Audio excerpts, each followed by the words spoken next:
The Frostbound Omen. Naya Eldrin had never seen winter until the night the snow found her.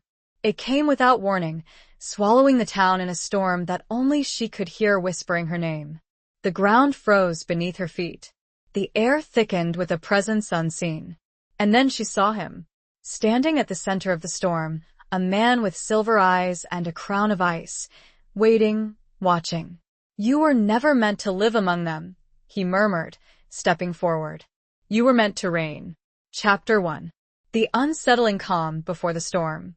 The teacup rattled in its saucer, a delicate tremor in the otherwise still afternoon. Naya Eldrin, 58 years of unhurried living, paused in her knitting, needles clicking a soft rhythm against the quiet. Outside, the late October sun cast long, golden shadows across the manicured lawn of her small cottage in Havenwood, a town so ordinary it bordered on the surreal. It was a town where the most exciting event of the year was the annual bake-off, and Naya, with her prize-winning apple pie, was something of a local celebrity. She glanced out the window, a frown creasing her brow. The air, usually crisp and carrying the scent of wood smoke and fallen leaves, felt different. Still, heavy, like the world was holding its breath. It was a feeling she'd been battling all day, an unease that settled in her bones, a whisper at the edge of her hearing that she couldn't quite decipher. Naya had always been a creature of routine. Mornings spent tending her small herb garden, afternoons dedicated to her knitting intricate, colorful patterns that seemed to flow from her needles almost without conscious thought, and evenings curled up by the fire with a well-worn book. Her life was a tapestry of quiet contentment, woven with the threads of simple pleasures. She'd raised her daughter, Lily, here, seen her off to college, and welcomed her home with open arms when Lily decided city life wasn't for her. Lily, now 30 and a successful veterinarian, lived just a few streets away, her presence a comforting anchor in Naya's peaceful existence. But today, the anchor felt loose, the tapestry frayed. She set her knitting aside, the half-finished scarf a splash of crimson against the pale wood of her coffee table. The silence in the cottage was pressing in on her, a suffocating blanket instead of the usual comforting embrace.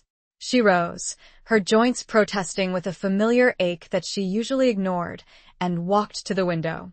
The sky was a breathtaking canvas of orange and purple, the setting sun painting the clouds with fiery hues. But even this familiar beauty couldn't soothe the growing disquiet in her heart. It was as if the vibrant colors were a desperate attempt to mask something darker, something lurking just beneath the surface. A sudden gust of wind rattled the window panes, making her jump. It was an unusually strong wind for Havenwood, a town nestled in a valley and sheltered from the worst of the weather. Naya wrapped her arms around herself, a shiver tracing its way down her spine despite the warmth of the cottage. The phone rang, its shrill sound jarring in the stillness. Naya hesitated, a strange reluctance holding her back. It was Lily she knew. Lily always called around this time, checking in, sharing snippets of her day. But tonight, the thought of that familiar, comforting voice filled Naya with a peculiar dread. She picked up the phone, forcing a lightness into her tone that she didn't feel. "Lily, darling. How was your day?" "Mom, it's strange." Lily's voice was hesitant, tinged with a worry that mirrored Naya's own. "The animals, they're all restless. Acting like there's a storm coming, but the sky is clear. Even old Mr. Henderson's cat, Whiskers, you know how he never moves from his cushion, he's pacing like a caged tiger." Naya's grip tightened on the phone. "It's probably just the change in weather," she said, trying to sound reassuring, but her voice wavered. "Maybe," Lily said, but she didn't sound convinced. "Mom, are you alright? You sound different." "I'm fine, darling," Naya lied, the words catching in her throat. "Just a bit tired, I think." They talked for a few more minutes, the conversation strained, filled with unspoken anxieties. When Naya finally hung up, the silence that descended was even more profound, more unsettling than before. She went back to the window, her gaze drawn to the darkening sky. The first stars were beginning to appear, faint pinpricks of light in the deepening twilight. But there was one star, brighter than the rest, that seemed to pulse with an unnatural intensity. It hung low on the horizon, casting a cold, silvery glow over the landscape. Naya felt a pull, a strange, magnetic force drawing her towards that star, towards the darkness beyond. It was a feeling she'd never experienced before, a primal instinct awakening within her, a sense of recognition. As she watched, a single snowflake drifted down from the sky, landing on the window pane. Then another, and another, until a flurry of white was swirling outside, obscuring the view, blanketing the world in an unexpected, premature winter. It was impossible. Snow in Havenwood in October? It had never happened before. But it was happening now. And as the snow fell faster, thicker, Naya heard it. A whisper, faint but distinct, carried on the wind. A whisper that seemed to call her name. A whisper that promised something more. Something terrifying and exhilarating. Something that would change her life forever. It was close, so very close. Chapter 2. Whispers on the Frozen Wind. The whisper grew, weaving itself into the howl of the wind, a chorus of voices ancient and ethereal. Naya Eldrin. It wasn't just her name, it was an invocation, a summons that resonated deep within her bones, stirring something dormant, something powerful. The snow outside intensified, a blinding white curtain that pressed against the glass, blurring the familiar world into an indistinct, swirling mass. Naya stood frozen, her hand pressed against the cold pane, her breath fogging the glass. Fear, raw and primal, clawed at her throat, but beneath it, a strange sense of inevitability bloomed. This was meant to happen. This, whatever this was, had been waiting for her. The temperature in the cottage plummeted. The fire in the hearth, which had been roaring just moments before, dwindled to a flicker, the flames struggling against an unseen force. Naya could see her breath in the air, plumes of white that mingled with the swirling snow outside. Her fingers, pressed against the window, were numb with cold, but she couldn't bring herself to move. The whispering intensified, becoming a single, clear voice, male and resonant, that seemed to emanate from the heart of the storm. You are not where you belong, Naya Eldrin. Your true home awaits. Home. The word echoed in her mind, a bittersweet ache. Havenwood had been her home for her entire adult life, the place where she'd built a life, raised a daughter, found peace. But now, in this moment of impossible winter, the word felt hollow, a fragile shell of what it should be. She looked around the cottage, her gaze sweeping over the familiar objects that defined her life. The worn armchair, the overflowing bookshelf, the framed photographs of Lily, the half-finished knitting project on the coffee table. They were anchors, reminders of her reality, but they seemed to fade, to lose their substance, as the snow continued to fall and the voice continued to call. A sudden, sharp crack echoed from outside, followed by the splintering of wood. Naya flinched, her heart pounding in her chest. The old oak tree in her front yard, a sturdy giant that had stood for generations, had succumbed to the unnatural storm.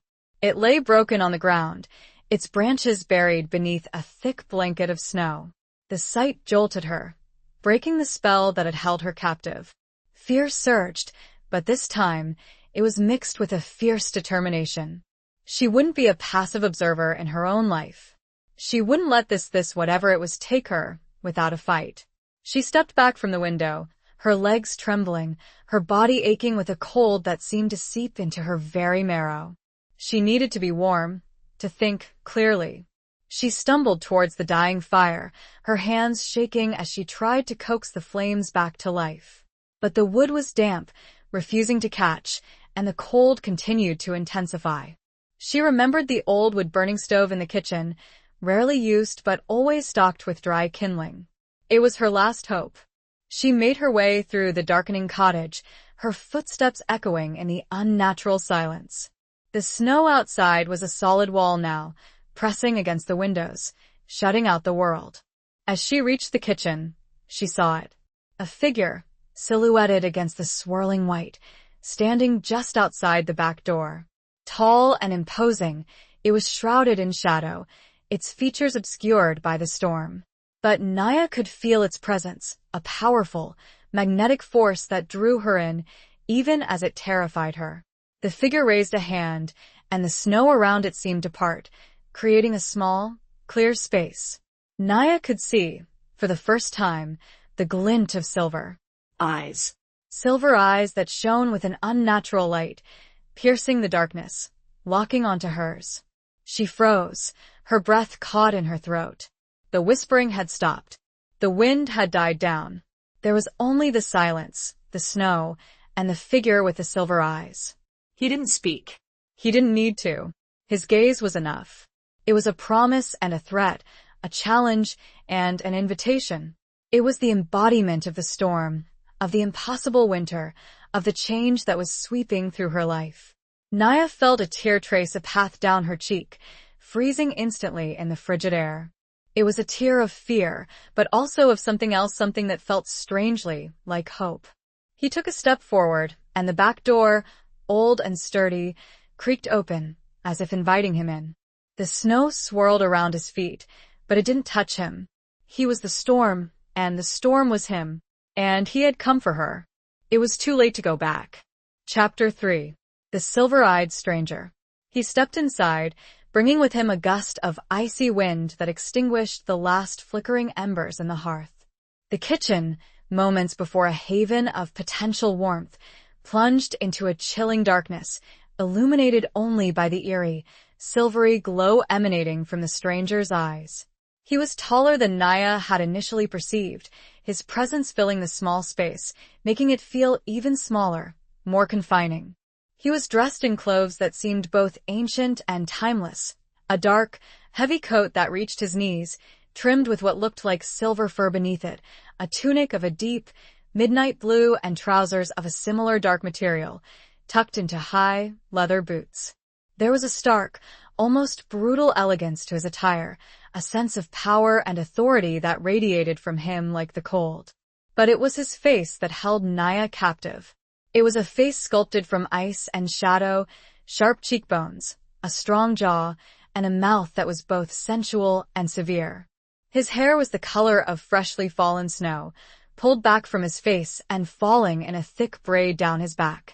And those eyes, they were the most striking feature, a piercing silver that seemed to see through her, to know her secrets, her fears, her hidden desires. Naya Eldrin, he spoke, his voice the same one that had whispered on the wind, a deep, resonant baritone that sent shivers down her spine. It was a voice that held both the chill of winter and the warmth of a hidden fire. I have come for you. She wanted to speak, to demand answers, to protest, to scream, but her voice was trapped in her throat, frozen by fear and a strange, compelling fascination. She could only stare at him, her heart pounding a frantic rhythm against her ribs. He took another step closer, and Naya instinctively recoiled, pressing herself against the cold metal of the stove.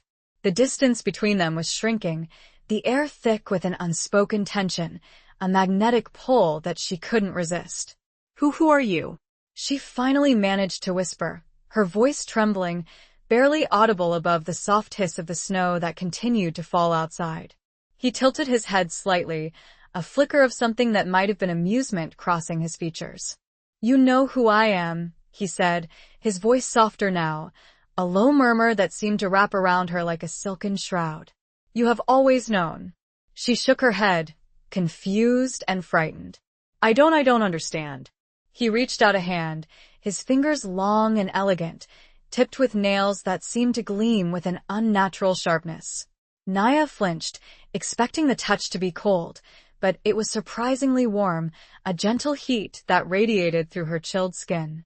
He didn't touch her face, but instead, his fingers brushed against the silver chain she wore around her neck, a simple chain that held a single pendant, a small, intricately carved snowflake. This, he said, his voice barely a whisper, his silver eyes fixed on the pendant. This is a symbol of your heritage, of your birthright.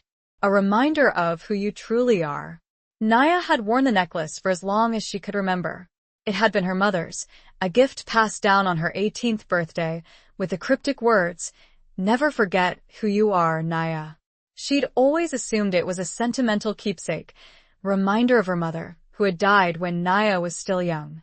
She'd never questioned its significance, never considered that it might be anything more than a pretty piece of jewelry. "My mother," she began, but her voice trailed off, lost in the sudden rush of memories, of fragmented images that flickered through her mind. A snow-covered landscape, a woman with silver hair, a whispered promise. He smiled then, a slow, deliberate curve of his lips that was both captivating and terrifying. "Your mother knew," he said. "She tried to protect you, to hide you from your destiny. But the blood of the Frostborn cannot be denied. The winter calls to its own." Frostborn. The word echoed in her mind, a foreign term that nonetheless felt strangely familiar. It was a word that belonged to a different world, a world of myth and legend, a world that she had always believed to be nothing more than stories. I don't believe you," she said, but her voice lacked conviction. The evidence was all around her. The impossible storm, the stranger's appearance, the strange pull she felt towards him, the pendant that now seemed to pulse with a faint, inner light. He stepped back, releasing the pendant, but his gaze remained locked on hers. "Belief is not required," he said. "Only acceptance. You are the frostbound heir, Naya Eldrin, and your time has come." He gestured towards the door, towards the swirling snow that still raged outside. "Come with me," he said. "And I will show you your true home. I will show you who you were meant to be." It was a choice. A terrifying, impossible choice. To stay in the familiar comfort of her old life, a life that suddenly felt fragile and meaningless, or to step into the unknown, into a world of magic and danger, with a man who was both a stranger and a part of her deepest, most hidden self. The wind picked up again, but she didn't hear fear. She heard a song. Chapter 4. A world veiled in white. The journey was a blur of white and cold. Naya, wrapped in a thick fur cloak that the stranger he had finally revealed his name as Kalen, though it felt both too formal and too intimate, had produced from seemingly nowhere, clung to his arm as they stepped out into the storm. The wind howled around them, whipping the snow into a frenzy, but it didn't touch them. Kalen seemed to command the elements, parting the blizzard with an unseen force, creating a path through the swirling white chaos. Havenwood, her familiar Havenwood, disappeared behind them in a matter of seconds, swallowed by the all-consuming snow. Naya looked back, a pang of regret and fear squeezing her heart, but she couldn't see anything. There was only the white, the cold, and Kalen's steady presence beside her. She had no idea how long they walked, or in what direction. Time seemed to lose all meaning in the swirling whiteness.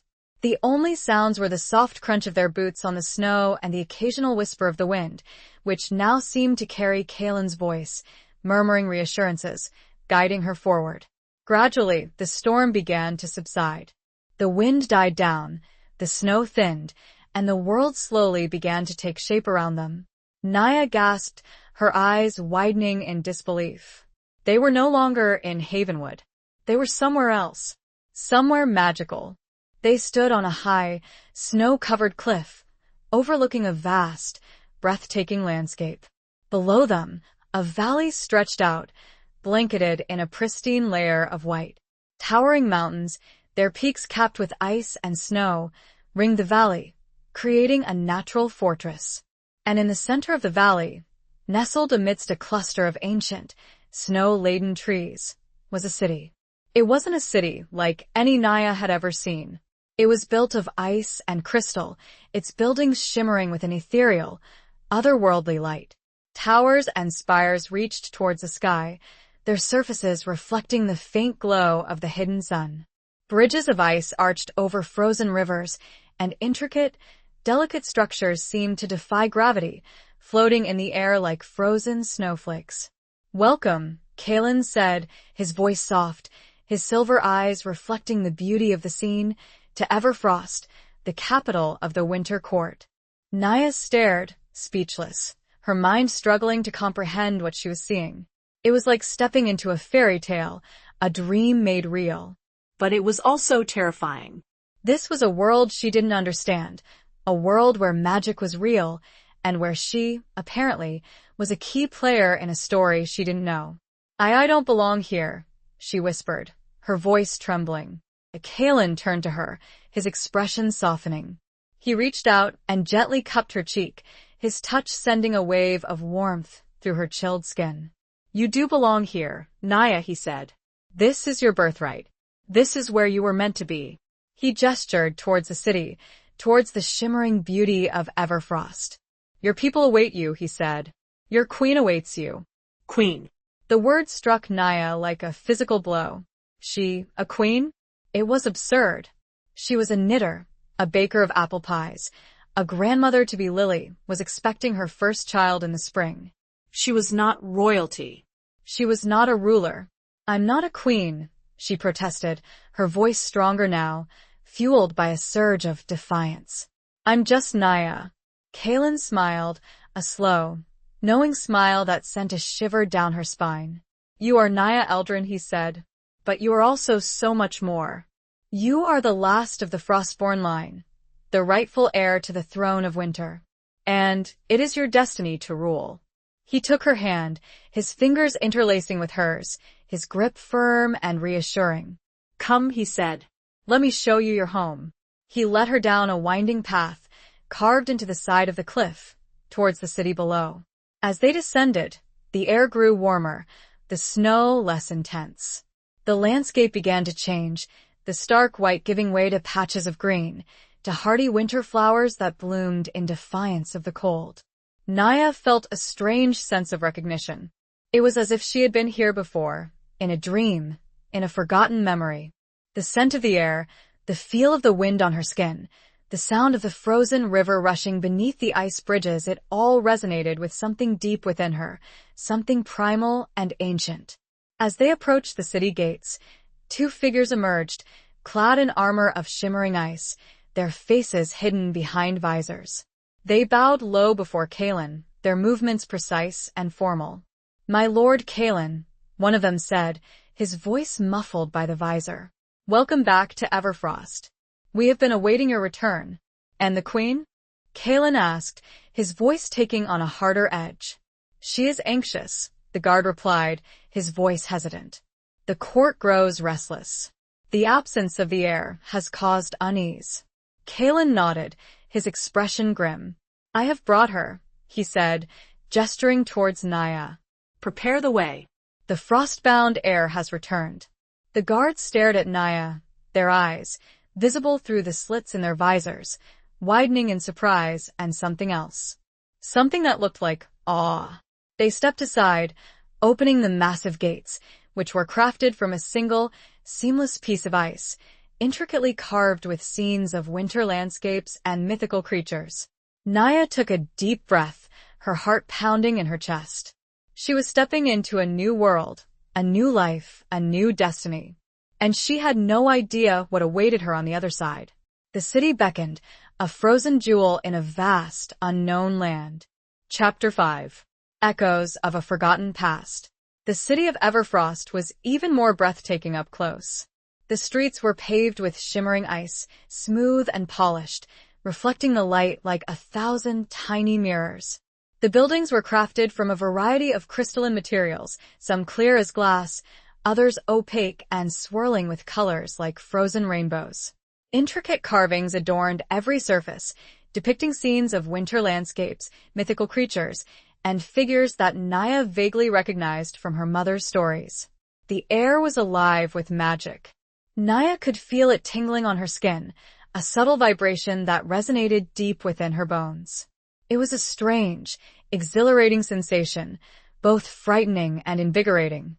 She felt different here. Stronger, more alive, as if a part of her that had been dormant for years was finally awakening. People, or rather, beings, for Naya wasn't sure if they were all human, lined the streets, their eyes fixed on her and Kalen as they passed. They were a diverse and fascinating array, some with skin as pale as snow, others with hair the color of ice or frost, and still others with features that seemed to shift and change like the northern lights. There were whispers, murmurs, and gasps of surprise as they walked by, and Naya could feel their curiosity, their expectation, their hope. She tried to maintain a semblance of composure, to project an image of confidence and authority, but inside, she was trembling. She was an imposter, a woman out of time, thrust into a role she didn't understand, a world she didn't know. Kalen, sensing her unease, placed a reassuring hand on her lower back, his touch sending a wave of warmth through her.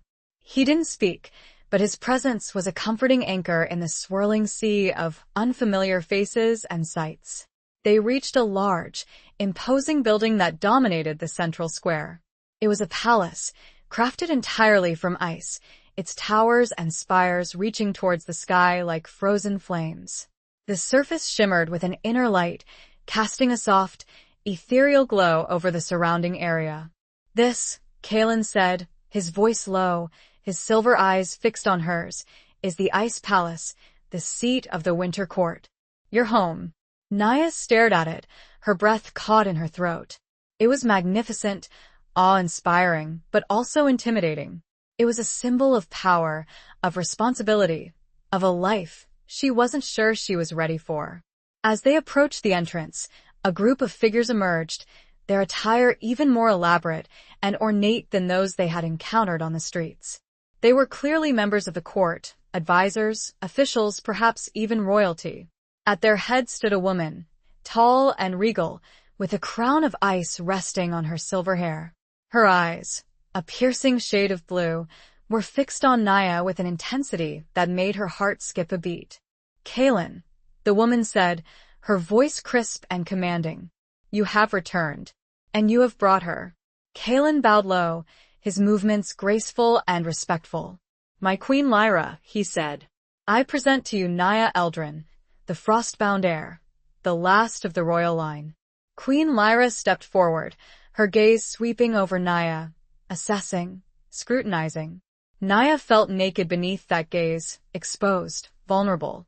She tried to stand tall, to meet the queen's eyes with a semblance of confidence, but her legs were trembling, and her hands were clenched into fists. "She looks nothing like her mother," Queen Lyra said, her voice laced with a hint of disdain. "She has been living in the human world, my queen," Kalen explained. "She has been unaware of her heritage." "Unaware?" Queen Lyra raised a skeptical eyebrow. "Or unwilling." Naya felt a surge of anger, a flash of defiance that surprised even herself. "I was never told," she said, her voice stronger than she expected. "My mother, she kept it a secret." Queen Lyra studied her for a long moment, her blue eyes piercing, searching. Then, a flicker of something that might have been understanding crossed her features. "Your mother," she said, her voice softer now, "was a brave woman. She did what she thought was best, to protect you from the dangers of this world." "Dangers?"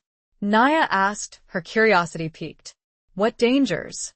Queen Lyra sighed, a weariness settling over her features. "There are many who would seek to harm the Frostborn," she said. "Enemies who envy our power, who fear our magic. Your mother believed that you would be safer in the human world, hidden from their reach." She gestured towards the palace. "But you're here now," she said. "And you have a duty to your people, to your heritage. You must learn the ways of the Winter Court, embrace your power, and prepare to rule." Naya felt a wave of exhaustion wash over her. It was too much, too fast. She needed time to process, to understand, to decide if this was the life she wanted. "I need time," she said, her voice barely a whisper. Queen Lyra nodded, a flicker of sympathy in her eyes. "You shall have it," she said. "But time is not a luxury we can afford for long. The Winter Court is vulnerable. The enemies are gathering.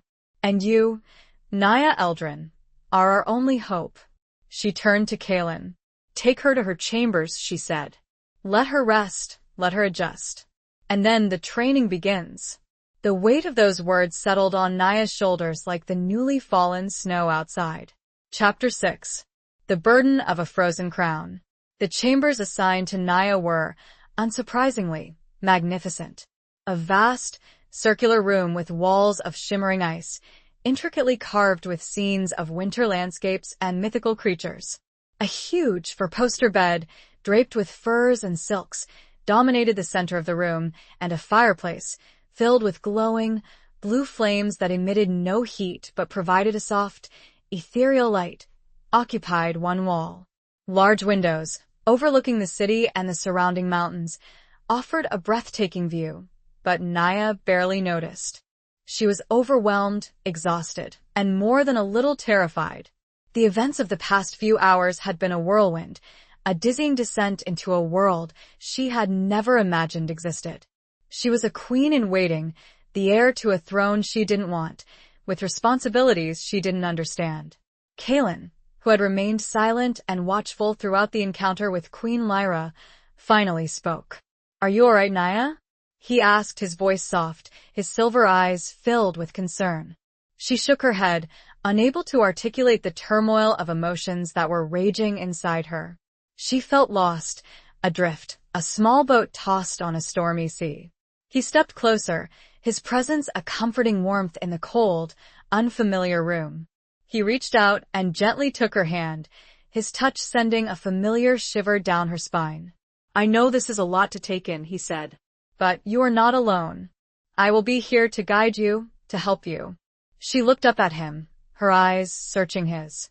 She wanted to trust him, to believe him, but she couldn't shake the feeling that he was hiding something, that there were layers to him that she couldn't penetrate. "Why me?" she asked, her voice barely a whisper. "Why did you bring me here?" He hesitated for a moment, his gaze shifting away from hers. "You are the last of the Frostborn line," he said. "The rightful heir. It is your destiny." "But I don't want to be queen," she protested. "I don't know anything about this world, about my people." He smiled then, a slow, sad smile that didn't quite reach his eyes. "You will learn," he said.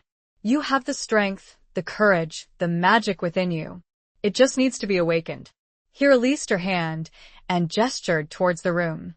"Rest now, Naya," he said. "You need to regain your strength. Tomorrow, the training begins." He turned to leave, but Naya stopped him. "Kaelin," she said, her voice hesitant. "Well, what kind of training?" He paused at the door, his back to her. "The training to become a queen," he said. "The training to control your powers, to command the elements, to defend your people." He looked back at her, his silver eyes piercing. "The training to survive," he added, his voice low and ominous. "Because the enemies of the Winter Court are not just outside these walls, Naya. They are also within." He left then, closing the door behind him with a soft click, leaving Naya alone in the vast, silent chamber. She sank onto the edge of the bed, her body trembling. She felt the weight of the crown, the burden of responsibility, pressing down on her, crushing her. She looked around the room, at the shimmering walls, the glowing fireplace, the breathtaking view. It was beautiful, magical, but it was also a prison, a gilded cage. She thought of Lily, of her soon-to-be-born grandchild, of her quiet life in Havenwood. She longed for the familiar comfort of her cottage, for the scent of wood smoke and apple pie, for the sound of Lily's laughter. But she knew she couldn't go back. She had made a choice, stepped through a door that couldn't be closed. She was the Frostbound heir, and her destiny, however terrifying, awaited her. She lay back on the bed, the furs and silk soft and luxurious against her skin. She closed her eyes, trying to block out the fear, the doubt, the overwhelming sense of responsibility. But sleep wouldn't come. Her mind was racing, filled with images of the swirling snow, the silver-eyed stranger, the ice palace, the queen's stern face. And then she heard it, a whisper, faint but distinct, carried on the wind that seemed to seep through the ice walls. It was the same voice that had called her in Havenwood, the voice that had led her here. Naya, Naya Eldrin, but this time, the voice was different. It was no longer a summons, but a warning. "Beware, beware the shadows, beware the ones you trust," the whisper faded, leaving Naya shivering in the cold, empty room. The training had begun, and the first lesson was clear. Trust no one. The blue flames of the fireplace danced, and in their ethereal light, she saw a flicker of movement, a shadow that seemed to detach itself from the wall and slither away into the darkness. Chapter 7. The Thaw Begins. The first few days in Everfrost were a blur of new faces, unfamiliar customs, and rigorous training. Naya was thrown into a world of courtly etiquette, ancient history, and most surprisingly, magic lessons. Queen Lyra, despite her initial reservations, proved to be a patient, if somewhat demanding, teacher. She guided Naya through the intricacies of the Winter Court, explaining the complex web of alliances, rivalries, and ancient traditions that governed their society. The Winter Court is not merely a kingdom, Lyra explained one afternoon as they walked through the palace gardens, a surprisingly vibrant space filled with frost-resistant flowers and shimmering ice sculptures. It is a balance, a delicate ecosystem of power and magic. We are the guardians of winter, responsible for maintaining the balance between the seasons, for ensuring the survival of this world. Naya listened intently, trying to absorb the vast amount of information that was being thrown at her. She learned about the other courts spring, summer, and autumn, each with their own unique powers and responsibilities. She learned about the ancient pact that bound them together, a fragile agreement that had been threatened in recent years by growing unrest and ambition. But it was the magic lessons that truly challenged Naya. She discovered that the frost-born blood that flowed through her veins gave her an innate connection to the element of ice, a power that she had never known she possessed. Kaelin, who acted as her personal guard and instructor, guided her through the initial steps of controlling her abilities. "Your power comes from within," he explained, his voice low and resonant, as they stood in a secluded training chamber, surrounded by walls of shimmering ice. "It is connected to your emotions, to your will. You must learn to focus, to channel your energy, to shape the ice to your command." Naya struggled at first. The magic felt foreign, wild, unpredictable. She could create small shards of ice, summon a brief flurry of snow, but she couldn't control it. The ice often shattered, the snow melted, and she was left feeling frustrated and inadequate. "Patience, Naya," Kaelin said, his silver eyes watching her intently. "It takes time, practice, and discipline. You must learn to trust your instincts, to let the magic flow through you, not fight against it." He demonstrated, his movements graceful and precise. He raised his hand, and a swirling vortex of snow and ice formed above his palm, coalescing into a delicate, intricate sculpture of a winter wolf. Naya watched in awe, her own clumsy attempts seeming pathetic in comparison. But slowly, gradually, she began to improve. She learned to control the temperature around her, to create larger and more complex ice formations, to summon a chilling wind that could extinguish flames and freeze water in an instant. She discovered a sense of exhilaration in wielding this power, a feeling of connection to something ancient and primal. And as her magical abilities grew, so too did her confidence. She began to stand taller, to speak with more authority, to embrace the role that had been thrust upon her. She started to see herself not just as Naya Eldrin, the woman from Havenwood, but as Naya Eldrin, the frostbound heir, the future queen of the Winter Court. But the thaw in Naya's frozen heart was not just about magic. It was also about connection. She began to form bonds with the people of Everfrost, to see them not just as strange, otherworldly beings, but as individuals with their own hopes, fears, and dreams. She befriended a young ice sculptor named Lyria, who shared Naya's love of art and creation. She developed a grudging respect for Queen Lyra, recognizing the weight of responsibility that she carried and the sacrifices she had made for her people. And then there was Kaelin.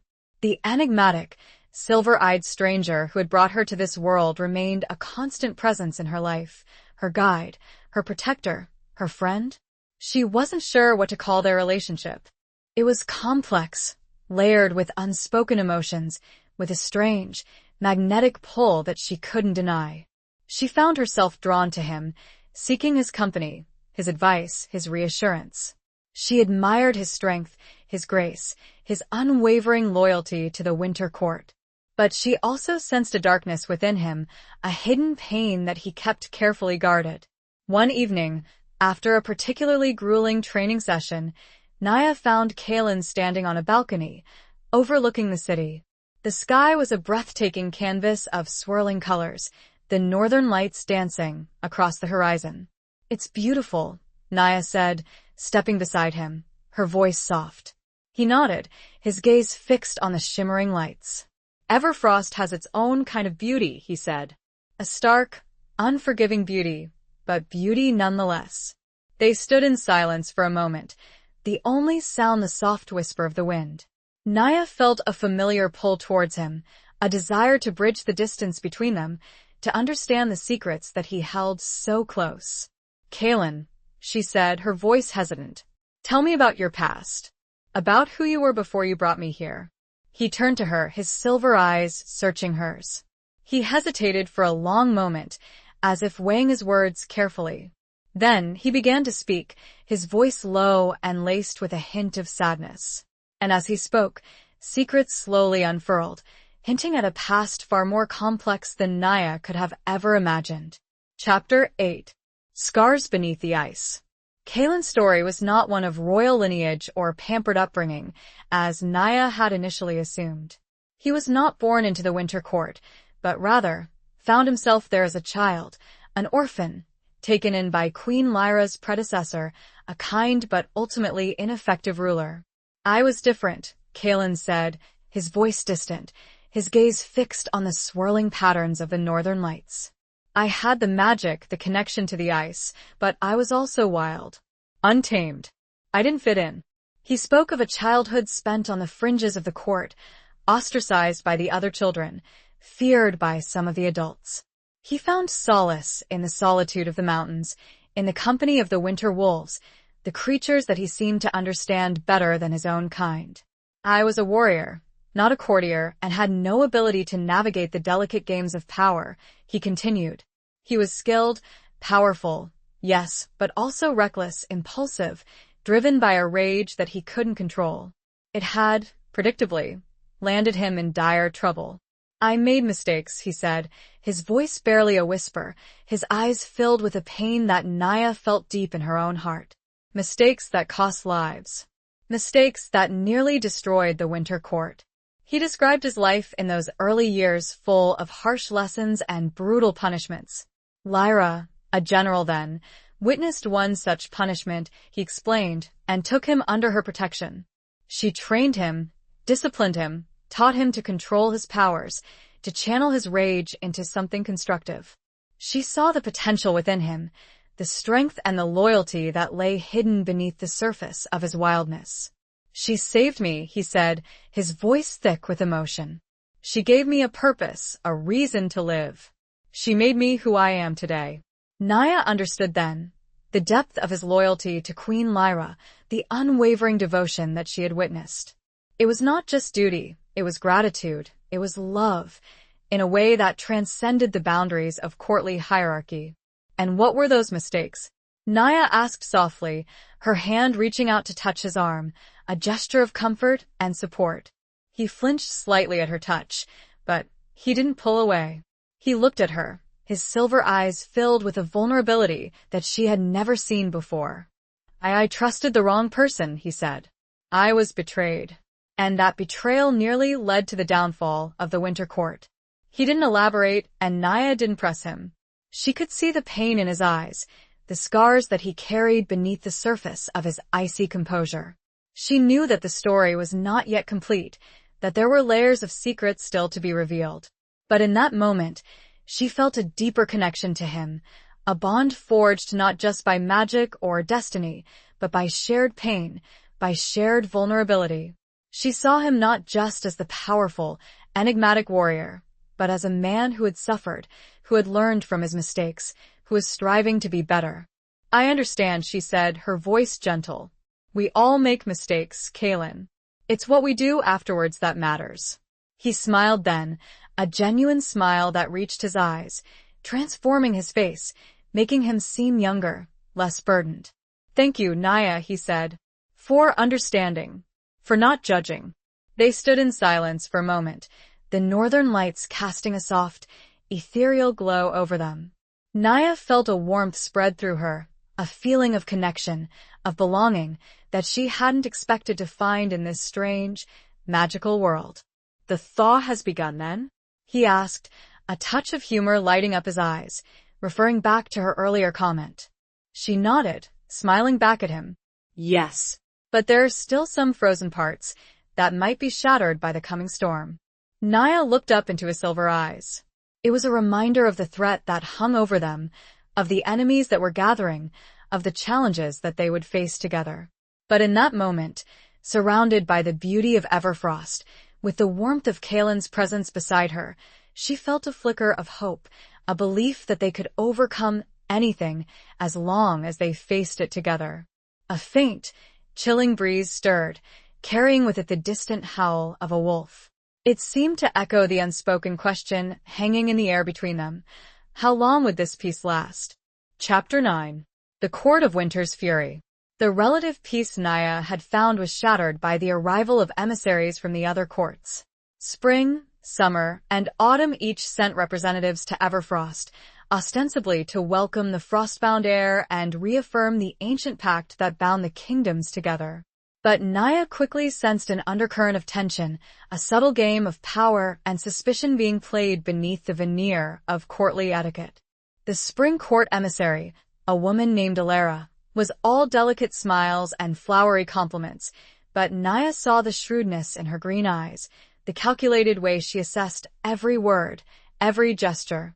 The summer court representative, a fiery, red-haired man named Rorik, was more direct, his boisterous laughter and hearty pronouncements barely masking a thinly veiled arrogance. And the autumn court emissary, a stoic, gray-eyed man named Theron, was the most unsettling of all, his silence and watchful gaze hinting at a hidden agenda. Queen Lyra, with Kaelin at her side, navigated the complex political landscape with a skill and grace that Naya admired. She hosted elaborate feasts, organized dazzling displays of magic, and engaged in endless rounds of negotiations, all while maintaining an air of serene authority. Naya, still struggling to master her own powers and unfamiliar with the intricacies of courtly life, felt like a pawn in a game she didn't understand. She was constantly observed, scrutinized, judged. Every word she spoke, every action she took, was weighed and measured, analyzed for its potential significance. They are testing you, Naya, Kaelin explained, as they walked through the palace gardens one evening, the air crisp and cold, the stars shimmering like diamonds in the clear night sky. They want to see if you are strong enough, worthy enough, to rule. And what if I'm not? Naya asked, her voice tinged with doubt. He stopped, turning to face her, his silver eyes intense. You are strong enough, Naya, he said. You have the blood of the Frostborn, the magic of winter, and the courage to face whatever comes. He reached out and gently cupped her cheek, his touch sending a familiar warmth through her. But you must also be careful, he added, his voice low and urgent. Trust no one completely. Not even me. His words sent a chill down her spine, a reminder of the warning she had heard in her dreams, the whisper that had told her to beware the shadows. She looked at him, her eyes searching his. She wanted to trust him, to believe in the connection that they had forged, but she couldn't shake the feeling that he was still hiding something, that there were secrets that he kept locked away. The tension in the court reached a fever pitch during the grand ball, a lavish event held in the palace's main hall, a breathtaking space of shimmering ice and crystal. The emissaries from the other courts were present, along with the most powerful members of the Winter Court, all dressed in their finest attire, their faces masked with expressions of polite interest. Naya, wearing a gown of ice blue silk, adorned with crystals that shimmered like frost, felt like a bird in a gilded cage. She was constantly surrounded by courtiers, advisors, and dignitaries, all vying for her attention, all whispering their opinions, their advice, their warnings.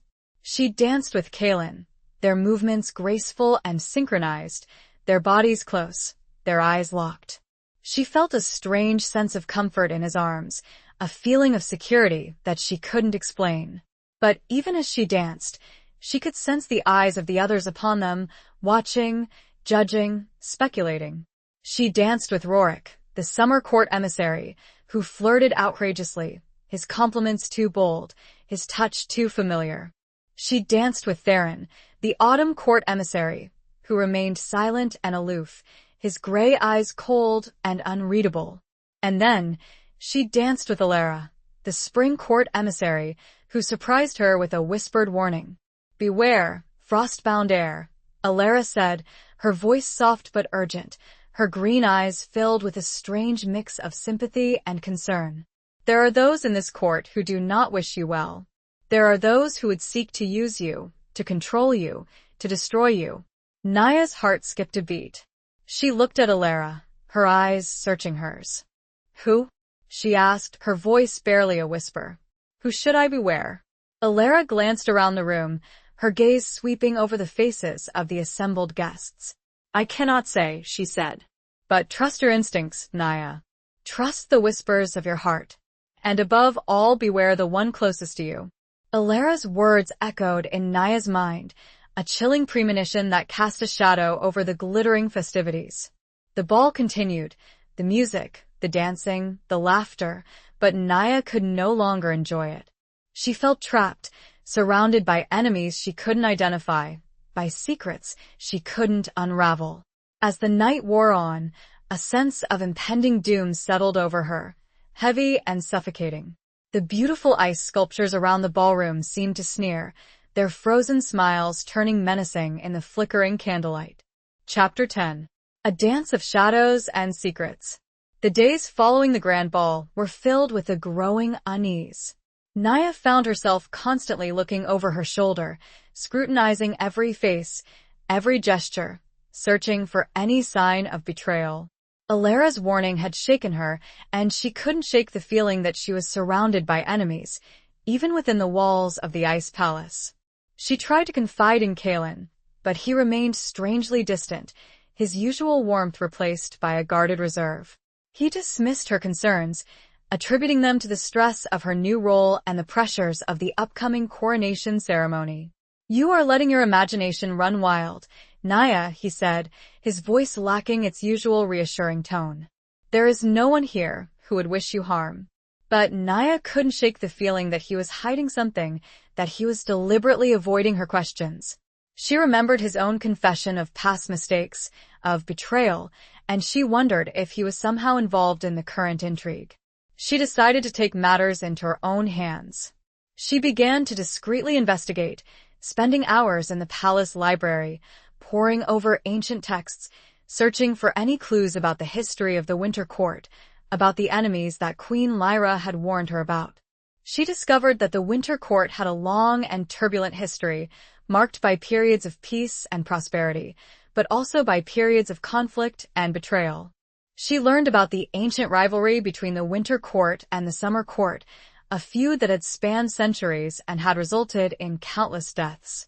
She also discovered a disturbing prophecy, hidden within a dusty, forgotten scroll. The prophecy spoke of a frostbound heir who would rise to power, but who would also be betrayed by someone close to them, leading to the downfall of the Winter Court. The prophecy sent a chill down her spine.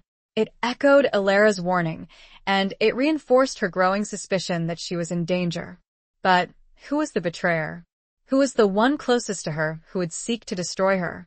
Her suspicions fell on several people. Queen Lyra, despite her apparent support, had a hidden agenda, a ruthlessness that Naya had glimpsed beneath her regal facade. Rorik, the summer court emissary, was clearly ambitious and untrustworthy, his charm masking a dangerous cunning. Theron, the autumn court emissary, was an enigma, his silence and watchful gaze concealing his true intentions. And then there was Kalen, the man she had trusted, the man she had felt a connection to, the man who had been her guide and protector. Could he be the betrayer? The thought was painful, unbearable, but she couldn't dismiss it. She decided to confront him, to demand answers. She found him in the training chamber, practicing his swordsmanship, his movements fluid and graceful, his silver eyes focused and intense. "Kalen," she said, her voice firm, despite the tremor in her heart. "We need to talk." He stopped, turning to face her, his expression guarded. "What is it, Naya?" She took a deep breath, steeling herself for the confrontation. I know you're hiding something, she said. I know there's something you're not telling me. About the prophecy, about the enemies within the court, about your past. He remained silent, his gaze fixed on hers, his expression unreadable. The tension in the room was palpable, the air thick with unspoken accusations. Alara warned me, Naya continued, her voice rising. She told me to beware the one closest to me. Is that you, Kaelin? Are you the betrayer?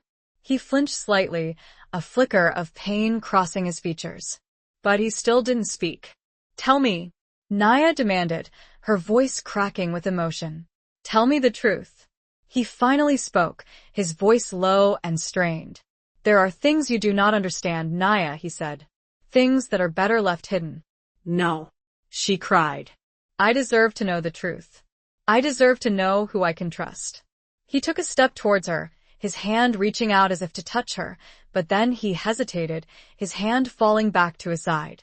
The truth is dangerous, Naya, he said. It could destroy everything.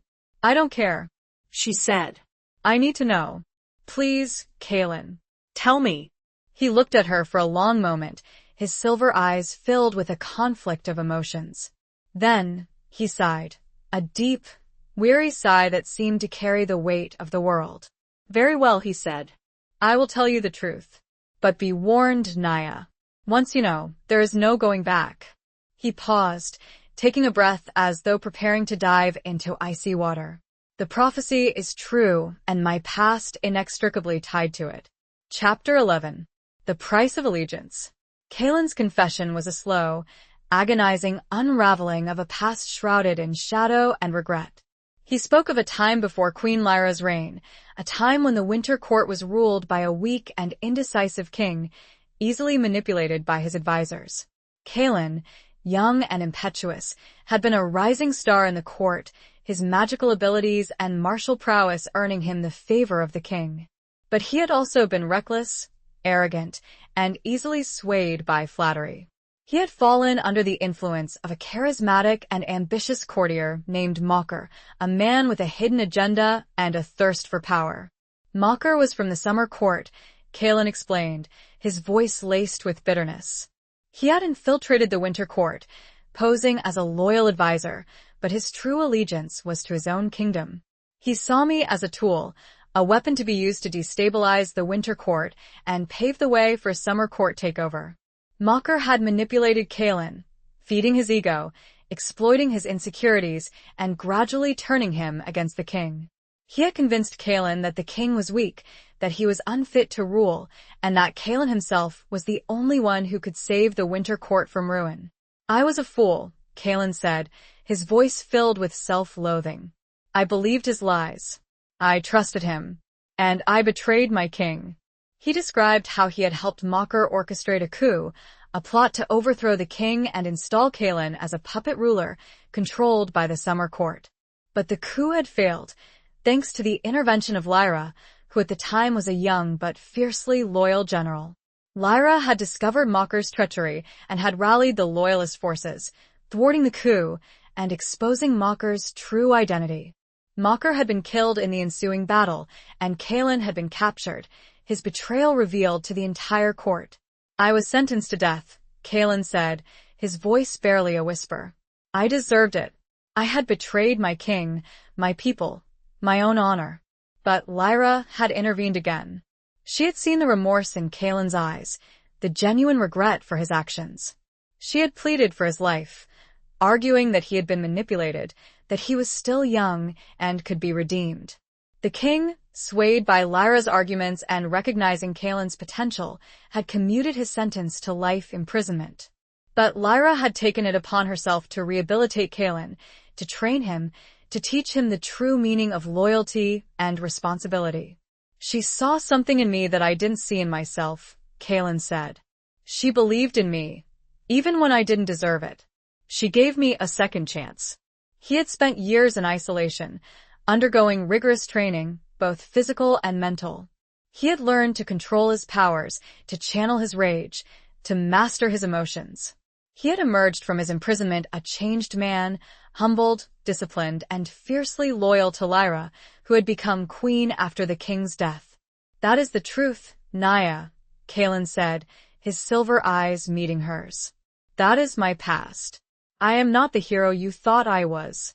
I am a traitor, a betrayer, a man who has caused immense pain and suffering. Naya listened to his story in stunned silence. She had suspected that he was hiding something, but she had never imagined the depth of his guilt, the weight of his past. She understood now his guarded reserve, his reluctance to trust, his constant vigilance. She felt a surge of compassion for him, a deep understanding of the burden he carried. She also felt a renewed sense of admiration for his strength, his resilience, his determination to redeem himself. Thank you, Kalen, she said, her voice soft, for telling me the truth. For trusting me. He looked at her, his silver eyes filled with a mixture of relief and gratitude. But the prophecy, he said. Alara's warning, you still believe I am the betrayer? Naya shook her head. No, she said. I don't. I think the prophecy is not about you. It's about someone else. She realized then that Kalen's past, his betrayal, was not the fulfillment of the prophecy, but rather a prelude to it. The true betrayer was still out there, still plotting, still waiting for the opportune moment to strike. The price, she realized, wouldn't be his loyalty, but hers if she wasn't careful. And the coronation was fast approaching. Chapter 12. Betrayal in the Frost. The coronation was a spectacle of ice and magic. The entire winter court, along with the emissaries from the other courts, gathered in the grand hall of the ice palace, transformed for the occasion into a shimmering wonderland of frozen artistry. Naya, dressed in a gown of spun moonlight and frost, stood before Queen Lyra, her heart pounding a nervous rhythm against her ribs. She had spent the days leading up to the coronation in a state of heightened anxiety, her mind racing with possibilities, her suspicions constantly shifting. Kalen's confession had cleared him of the immediate threat of the prophecy, but it had also reinforced the reality of the danger that surrounded her. She had tried to identify the true betrayer, scrutinizing every member of the court, searching for any sign of deception. But everyone seemed to be playing their part, their faces masked with expressions of polite interest and feigned loyalty. Queen Lyra, despite her past kindness, remained a suspect. Her ambition was evident, and Naya couldn't shake the feeling that she was manipulating her, using her as a pawn in a larger game. Rorik, the summer court emissary, was an obvious threat, his charm and flattery masking a clear desire for power. Theron, the autumn court emissary, remained an enigma, his silence and watchful gaze concealing his true intentions. Even Alara, the spring court emissary who had warned her, was not entirely above suspicion. Her motives remained unclear, and Naya wondered if her warning had been a genuine act of kindness or a calculated attempt to sow discord and confusion. As Naya stood before Queen Lyra, she felt a wave of doubt wash over her. Was she ready for this? Was she strong enough to rule, to navigate the treacherous currents of courtly politics, to protect her people from the enemies that surrounded them? Queen Lyra placed the crown of ice upon Naya's head, the cold weight of it settling upon her brow. The crown was a masterpiece of frozen artistry, crafted from a single, flawless piece of ice, intricately carved with symbols of the winter court. It shimmered with an inner light, casting a soft, ethereal glow over Naya's face. Naya Eldrin, Queen Lyra said, her voice ringing out across the silent hall. Do you swear to uphold the ancient pact, to protect the balance of the seasons, to defend the winter court from all enemies, both within and without? Naya took a deep breath, steeling herself for the oath. I do, she said, her voice firm and clear, despite the tremor in her heart. As she spoke the words, a sudden chill swept through the hall. The air crackled with energy, and the ice sculptures that adorned the walls began to shift and change, their frozen faces twisting into expressions of menace. A figure stepped forward from the crowd, their face hidden beneath the hood of a dark cloak. Naya recognized the figure, the way they moved, the aura of power that surrounded them. It was Theron, the autumn court emissary. But as he threw back his hood, Naya gasped in shock. It wasn't Theron. It was someone she knew, someone she had trusted. It was Lyria, the young ice sculptor, Naya's friend. Her face, usually soft and kind, was now twisted with hatred and malice. Her eyes, usually a warm brown, now glowed with an unnatural, cold light. "The winter court will fall," Lyria cried, her voice amplified by magic, echoing across the hall. "The prophecy will be fulfilled." She raised her hands, and the ice around her began to crack and splinter. Sharp shards of ice flew through the air, like deadly projectiles aimed at Naya. Kalen reacted instantly, stepping in front of Naya, shielding her with his body. He drew his sword, a blade of shimmering ice, and deflected the attacks, his movements fluid and graceful. But Lyria was powerful, more powerful than Naya had ever imagined. She summoned a blizzard of snow and ice, obscuring the hall, creating chaos and confusion. The courtiers screamed and scattered, their elegant attire ripped and torn by the flying shards of ice. Queen Lyra, drawing upon her own powers, created a shield of ice around herself and Naya, protecting them from the worst of the onslaught.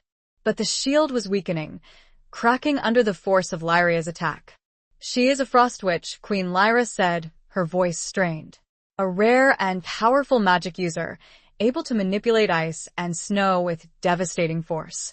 And now the Autumn Court controls her." Naya realized then the truth of the prophecy, the identity of the betrayer. It wasn't Kalen, it wasn't Queen Lyra, it was someone she had trusted, someone she had considered a friend. Lyria, manipulated and controlled by hidden forces, had been the weapon all along. "We have to stop her," Naya cried, her voice filled with desperation. "We will," Kalen said, his silver eyes meeting hers, his expression determined. "Together." He turned to face Lyria, his sword raised, ready to fight. But as he did so, Lyria smiled, a cruel, triumphant smile that sent a chill down Naya's spine. "It's too late," Lyria said. "The ritual is complete. The winter court is doomed." And as she spoke the words, the ground beneath their feet began to tremble. The ice palace, the symbol of the winter court's power, began to crack and crumble. The betrayal was complete, and the consequences were devastating. The beautiful hall began to collapse around them, ice and snow falling like deadly rain. Chapter 13. The Huntress and the Hunted. The collapse of the ice palace was swift and catastrophic. The once majestic structure, a symbol of the winter court's power and resilience, crumbled into a ruin of ice and snow, burying the grand hall and trapping many of the courtiers beneath the debris. Naya, shielded by Kalen and Queen Lyra, managed to escape the collapsing hall, emerging into the chaos of the city, now engulfed in a magical blizzard summoned by Lyria. The streets were filled with panic and confusion as the citizens of Everfrost fled the destruction, seeking shelter from the storm. Lyria, empowered by the dark magic of the Autumn Court, stood amidst the ruins, her eyes glowing with an unnatural light, her laughter echoing across the ravaged city. She had achieved her goal, striking a devastating blow against the Winter Court, fulfilling the prophecy of betrayal. But Naya, though shaken and heartbroken by the loss of her new home and the betrayal of her friend, refused to surrender. The frost in her veins, once a source of fear and uncertainty, now burned with a fierce determination. She was the Frostbound heir, the rightful queen of the Winter Court, and she would not let her kingdom fall. "We have to stop her," Naya said, her voice firm, her eyes fixed on Lyria. "We have to find a way to break the Autumn Court's control over her." Queen Lyra, her face grim, her regal attire torn and covered in snow, nodded in agreement. "She is too powerful," she said. "We cannot defeat her in a direct confrontation. We need to find a way to weaken her, to sever her connection to the source of her power." Kalen, his sword still drawn, his silver eyes scanning the surroundings, offered a suggestion. "The Autumn Court emissary Theron," he said. "He must be the key. He must be the one controlling Lyria, channeling the magic that empowers her." Naya remembered Theron's stoic silence, his watchful gaze, his unsettling presence. She had suspected him all along, but she had never imagined the true extent of his treachery. "We have to find him," Naya said. "We have to stop him before he can cause any more damage." But finding Theron in the chaos of the blizzard-ravaged city was not an easy task. The streets were filled with debris, visibility was near zero, and the magical storm made it difficult to track anyone. They split up, agreeing to search different parts of the city, hoping to find any sign of Theron or Lyria. Naya, drawing upon her growing powers, created a small sphere of warmth around herself, protecting her from the biting cold and allowing her to see through the swirling snow. She navigated the treacherous streets, her senses on high alert, searching for any clue, any trace of her enemies. She encountered scenes of devastation, of injured courtiers, of terrified citizens, of the once beautiful city now reduced to ruins. She helped where she could, using her powers to heal minor injuries, to clear paths through the debris, to offer words of comfort and reassurance. But her primary focus remained on finding Theron and stopping Lyria. As she searched, she began to notice a pattern in the destruction. The blizzard seemed to be centered around certain areas of the city, areas that held strategic importance: the armory, the magic academy, the communication towers. She realized that Theron was not just trying to destroy the Winter Court, he was trying to cripple it, to disable its defenses, to prevent it from retaliating. He was preparing for an invasion, a full-scale assault by the Autumn Court. Naya, understanding the urgency of the situation, changed her tactics. Instead of searching randomly, she began to follow the path of the blizzard, heading towards the areas that seemed to be under the most intense attack. She finally found Theron near the communication towers, a structure that was crucial for maintaining contact with the outside world.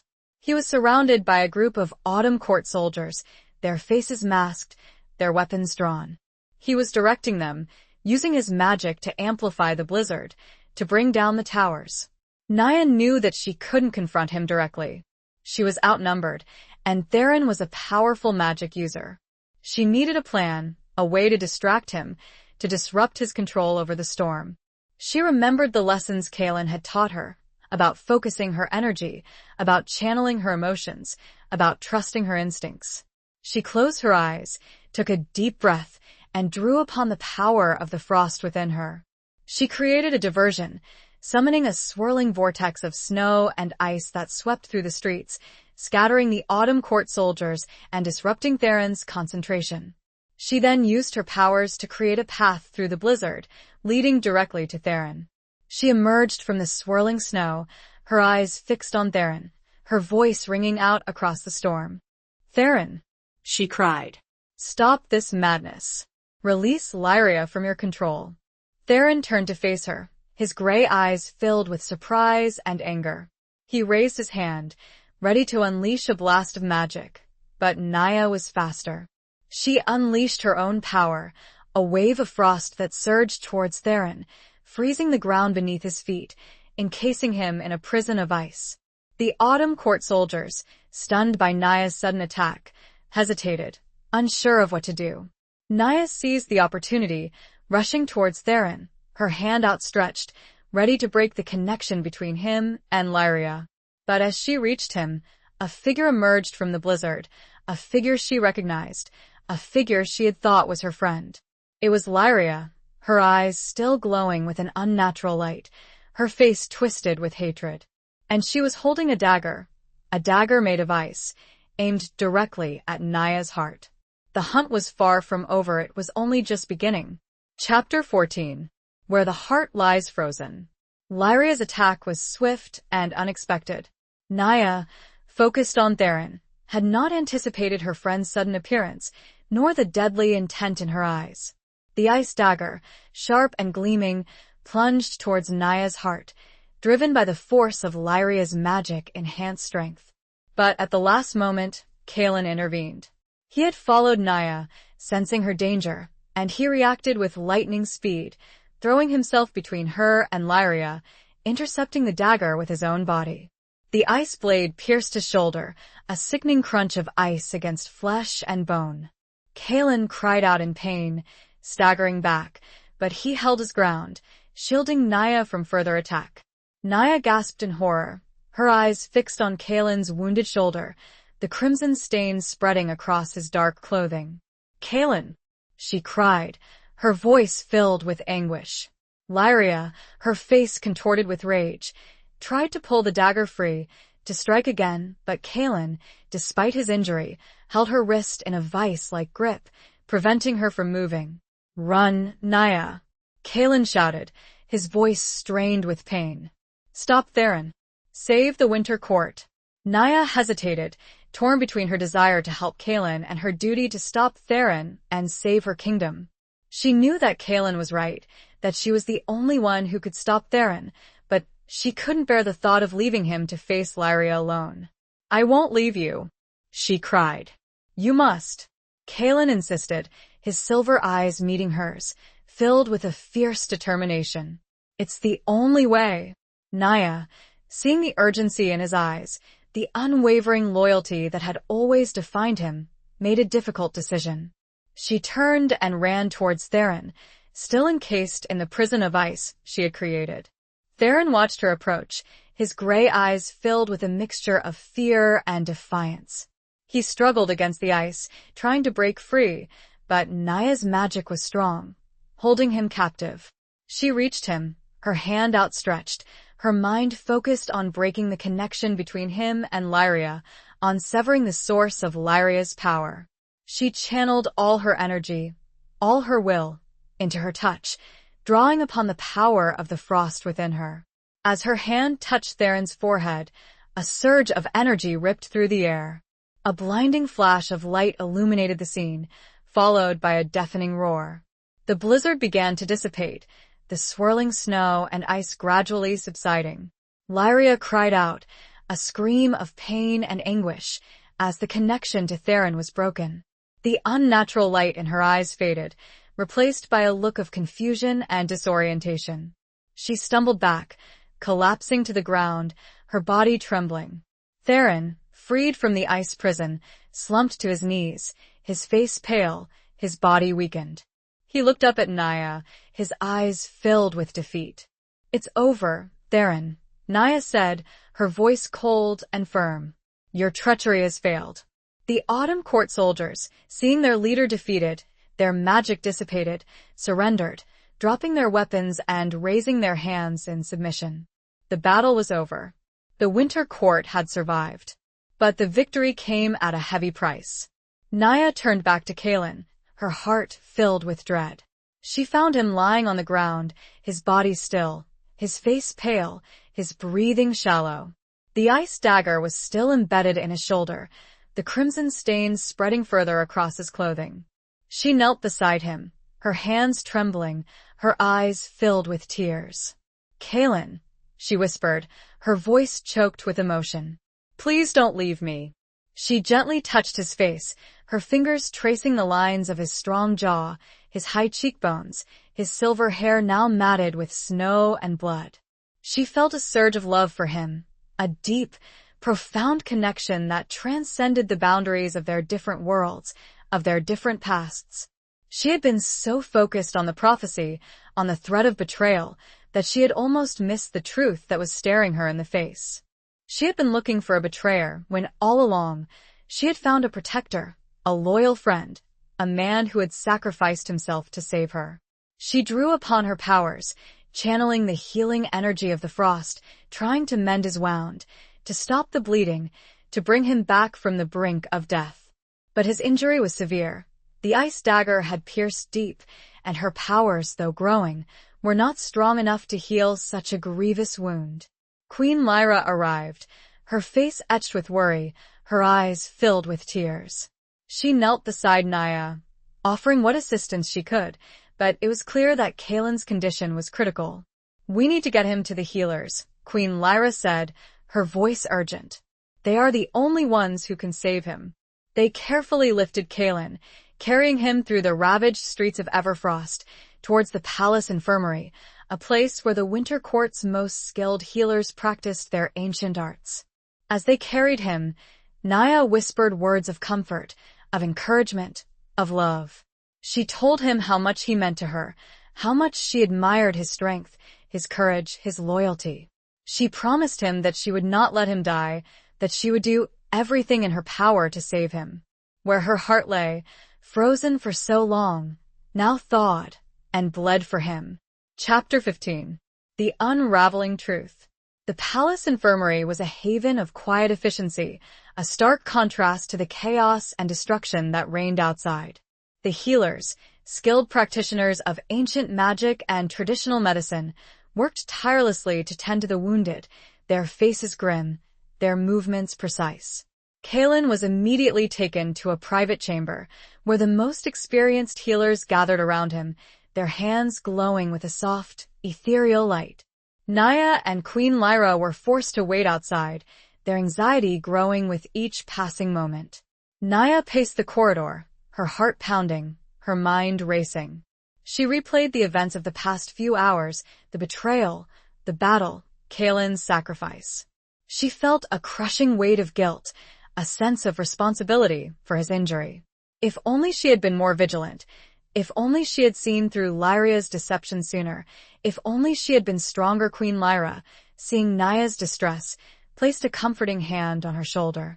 "It is not your fault, Naya," she said, her voice soft but firm. "You did everything you could. You saved the Winter Court. You saved us all." But Kaelin, Naya whispered, her voice choked with emotion. He could die." Queen Lyra sighed, a deep, weary sigh that seemed to carry the weight of centuries. "Kaelin is strong," she said.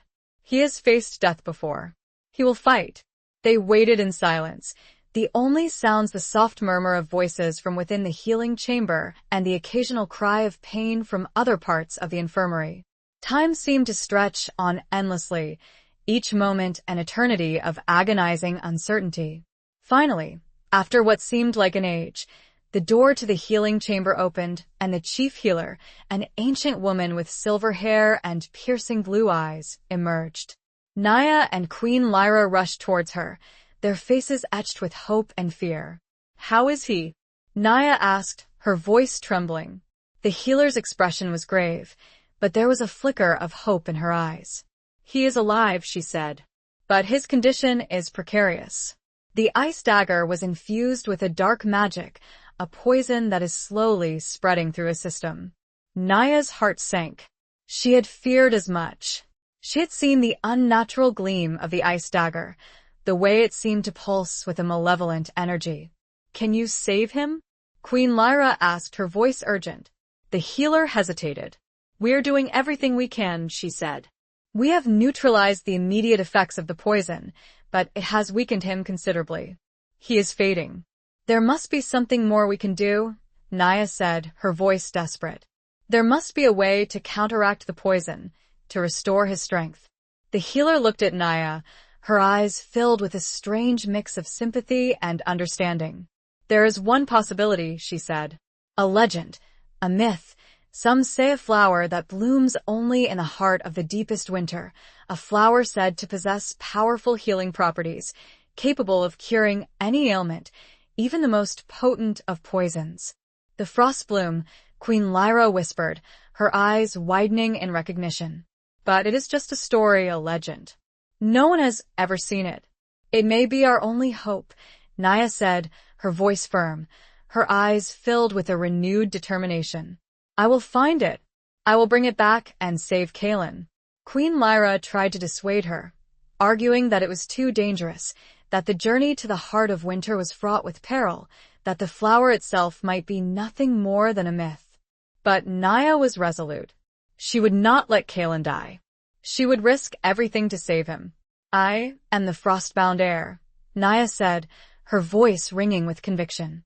"The winter is in my blood. I will find the frost bloom, and I will bring it back." She turned to the healer, her eyes pleading. "Tell me everything you know," she said. "Tell me where to find it." The healer, seeing the unwavering determination in Naya's eyes, relented. She described the legend of the frost bloom, a flower said to bloom only in the most remote and desolate regions of the Winterlands, a place where the cold was so intense that it could freeze a man's breath in his lungs. She spoke of ancient prophecies, of hidden paths, of guardians that protected the flower from those who would seek to exploit its power. Naya listened intently, absorbing every detail, memorizing every clue. She knew that the journey would be perilous, that the odds were stacked against her, but she was not afraid. She had a purpose, a mission, a reason to fight. She was going to save Kaelin, no matter the cost. The truth, she now understood, wasn't just about uncovering a betrayer, it was about discovering the strength within herself. Chapter 16. A Kingdom Divided. Naya's decision to embark on a quest for the mythical Frostbloom was met with resistance from Queen Lyra and the remaining members of the Winter Court. They argued that it was too dangerous, that the journey to the heart of the Winterlands was a fool's errand, that the flower itself might be nothing more than a legend. "You are the queen now, Naya," Queen Lyra said, her voice laced with concern. "Your people need you here, to rebuild, to restore order, to prepare for the inevitable retaliation from the Autumn Court." Naya understood their concerns, but she remained resolute. She could not abandon Kaelin, not after he had sacrificed himself to save her. She believed that the Frostbloom was their only hope, and she was willing to risk everything to find it. "I will not abandon him," Naya said, her voice firm, her eyes filled with a fierce determination. "He saved my life, and I will save his. I will return, I promise you. And I will lead the Winter Court to victory." She appointed Queen Lyra as regent, entrusting her with the task of rebuilding the city, tending to the wounded, and preparing for the defense against the Autumn Court. She gathered a small group of loyal companions, skilled warriors, and magic users who volunteered to accompany her on the perilous journey. Before she departed, she visited Kaelin in the healing chamber. He lay still and pale, his breathing shallow, his silver hair spread across the pillow. The healers had done everything they could, but he remained in a precarious state, the dark magic of the ice dagger slowly poisoning his system. Naya knelt beside his bed, her hand gently touching his. She whispered words of love and encouragement, promising him that she would return, that she would save him. She felt a surge of emotion, a deep connection to him that transcended words. "I love you, Kaelin," she whispered, her voice choked with tears. "I will come back for you. I promise." She left the healing chamber, her heart heavy with sorrow, but her spirit filled with a fierce determination. She was the Frostbound heir, and she would not fail. The journey to the Winterlands was as treacherous as the legends had foretold. The landscape was a desolate expanse of ice and snow, where the wind howled relentlessly, and the cold was so intense that it could freeze a man's blood in his veins. Naya and her companions faced numerous challenges: blizzards, ice storms, treacherous crevasses, and encounters with strange, hostile creatures that dwelled in the frozen wastes.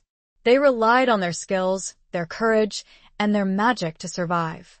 Naya, drawing upon her growing powers, proved to be a capable leader. She used her frost magic to create shelter, to protect them from the elements, to find their way through the blinding snow. She inspired her companions with her courage, her determination, and her unwavering belief in their mission. As they journeyed deeper into the Winterlands, Naya began to experience strange visions, fleeting glimpses of a hidden valley, a place of warmth and light, where a single, shimmering flower bloomed amidst the snow. She believed that these visions were guiding her, leading her towards the Frostbloom. But the journey was not without its setbacks. They lost one of their companions to a sudden ice storm, a tragic reminder of the dangers they faced. They were forced to detour around treacherous terrain, adding days to their already perilous journey. And they were constantly pursued by the Autumn Court, who had sent scouts and assassins to track them down and prevent them from reaching their goal. Naya and her companions fought off several attacks, using their combined skills and magic to defeat their enemies. But each encounter left them weakened, exhausted, and increasingly aware of the overwhelming odds they faced. The Winterlands tested them to their limits, pushing them to the brink of despair.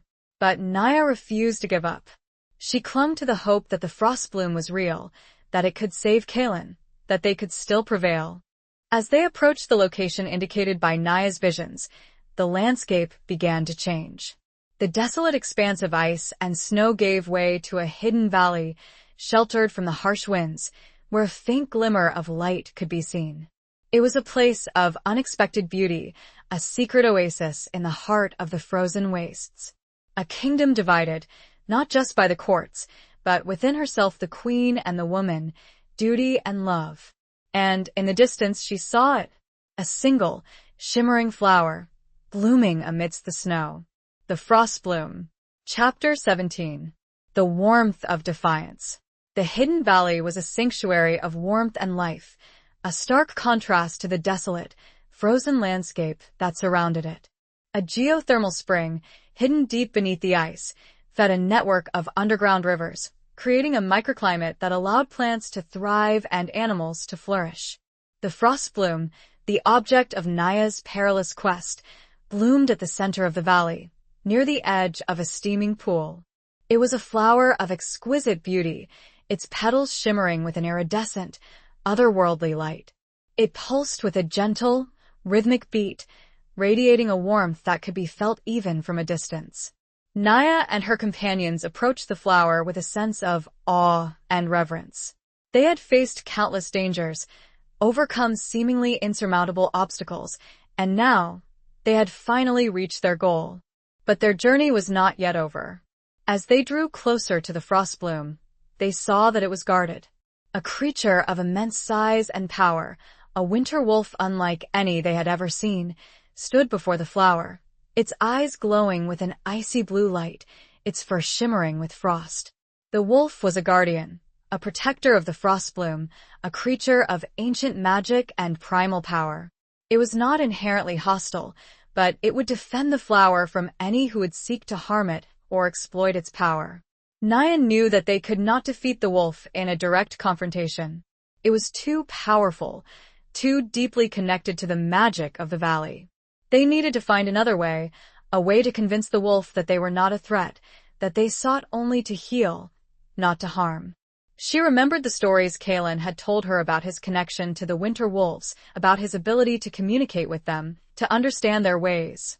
She realized that she, too, possessed a similar connection, a bond forged by her frostborn blood, by her growing powers. She stepped forward, leaving her companions behind, approaching the wolf with slow, deliberate movements, her hands open, her posture non-threatening.